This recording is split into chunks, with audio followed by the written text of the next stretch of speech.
This is the Bio Afro Business Instagram page. It's a directory of Afro businesses, and I organized it in different categories.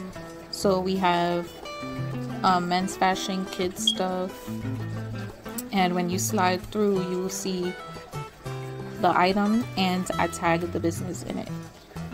So you see there, and I make sure I put the name, I keep the name up top so you can see, and at the bottom I would put in general what this business offers, so you won't be guessing, and you will see that they also don't sell only one thing if they do have different type of stuff. And I also add edits that I do.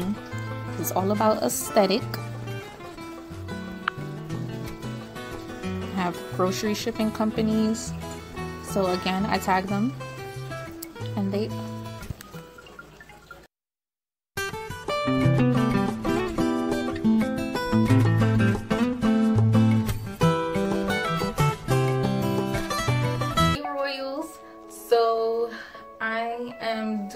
a quick video just to give some tips and stuff for like young millennial couples that people always like to say. So this video inspired me.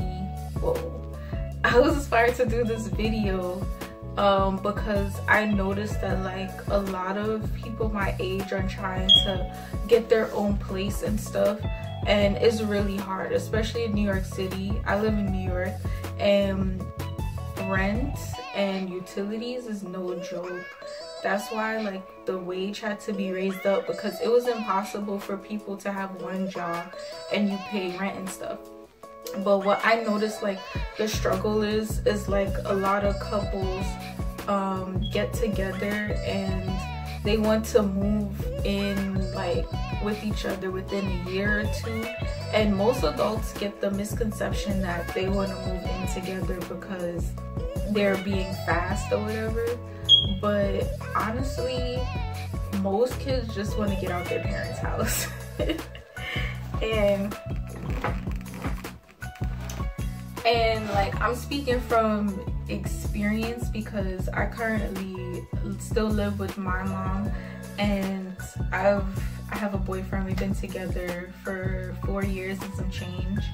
We've known each other for about 5 years, and you would think that we would, at this point, like we would move in together already, but it's seriously hard. Like in probably like year 2 of our relationship, we were trying to get a place solely because like where we were living, it wasn't gonna work, because where I live with my mom, she's not comfortable. She's one of those that's not comfortable with my boyfriend being in my room, sleeping over or whatever.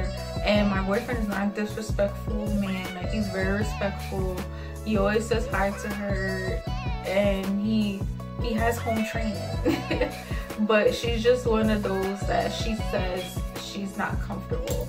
But I feel like what it is that for a lot of parents, they don't want to feel like their kids is grown yet. They don't want you to feel like you've grown yet. So, and her reason is that she says that that's not how she was brought up. But at the same time, it's like we've been together for 4 years. Like if it was gonna get knocked up and pregnant, it would happen already. Nobody wants to do anything in front of their parents, even while their parents are in the same house. So trust me. And then it kind of hurts my feelings, because it's like you think I'm like that type of child that's gonna be like disrespecting the house. But anyways, that's not what the video is about. This video is giving tips to like couples that you guys are together and you feel like you gonna want to move in like within year 2 or 3, mainly because you guys, so wherever y'all live, one person can't be over at the person's house, or they can't spend the night, and you're not trying to spend money to always hang out, because that's like our problem right now. Whenever we want to see each other and really like chill, have romantic time, we gotta spend money. And it kind of like defeats the purpose of like, it's harder to save. Like, it literally makes no sense to save if all the money that you get, you have to spend to hang out with each other. You gotta spend to like stay at Airbnb just so you guys can like, because most of the time we do Airbnb, we go out and we still want to spend like the rest of the night together. It's so hard to like just separate after having like a great night together. So that's like one of the main reasons why. But anyways, here are the tips. So what I feel like, no matter how old you are, I would say from like 17, or as long as you're working, the moment that you're in a relationship with someone, right? And I hope that you guys know that, okay, this is serious, this is gonna be the real deal. Even regardless if it's not, if you feel like it might be rocky, it might work, you're not even sure, just in case, do this. So what I wish that Rich and I did is that we saw that we officially started dating and we both told each other like, this is gonna be our last relationship, like we're not trying to do this again, this one, like we're serious because, you know, this is it. Start saving together. So how would you go about this? I would like either get a safe, someone that you trust as far as like a grandmother, because grandmothers most grandmothers not trying to steal from their grandkids, so grandparent could hold the money. I wouldn't say give it to your parent, because they don't need to be in y'all business like that, especially if they wasn't trying to give y'all a space to hang out. They shouldn't be knowing what y'all plans is either. So I would say give the money, or get a safe. Get like a safe, keep it in one of y'all's closets. Whoever has the least amount of people come into their house or be in their room or whatever, get a safe, get 2 separate envelopes, or get 2 separate jars, and make one jar yours, one jar your significant others, and write your name.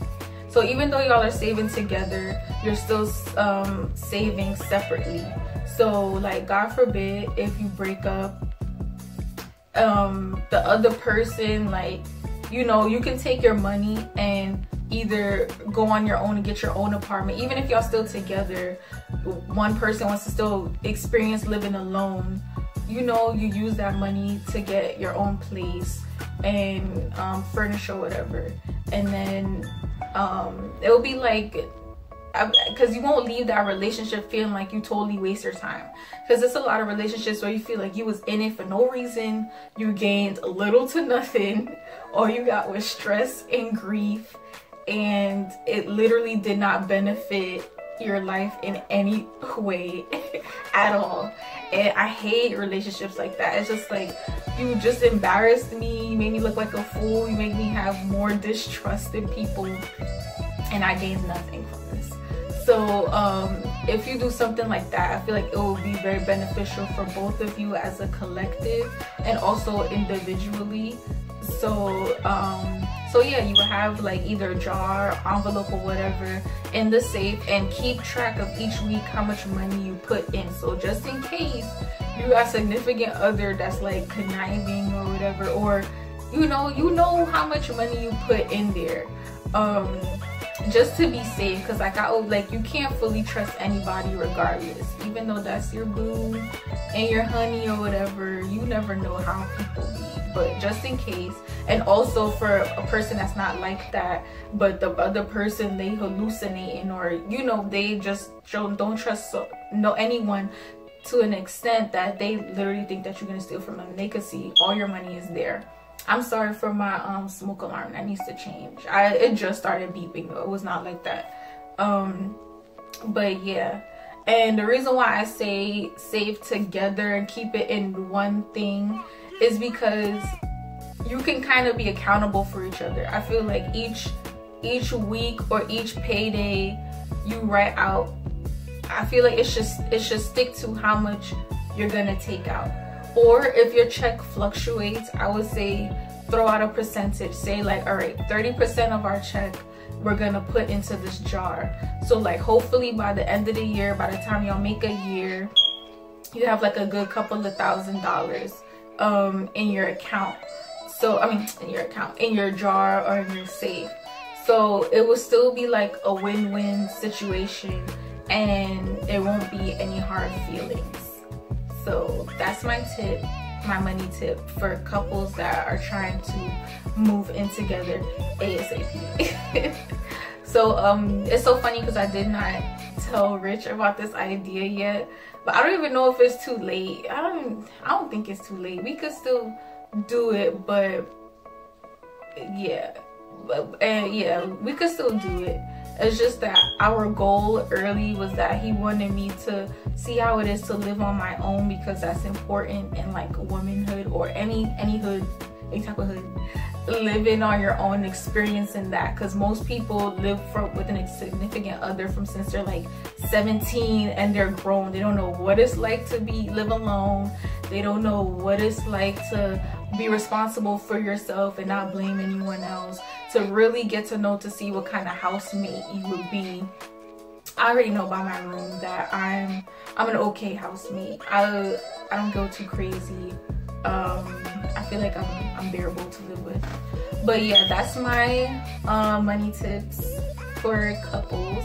And let me know in the comments below if you think that will work with you and your significant other, why and why not. Because I feel like it could still work no matter what kind of relationship it is, but I still want to hear what y'all gotta say. Later, Royals.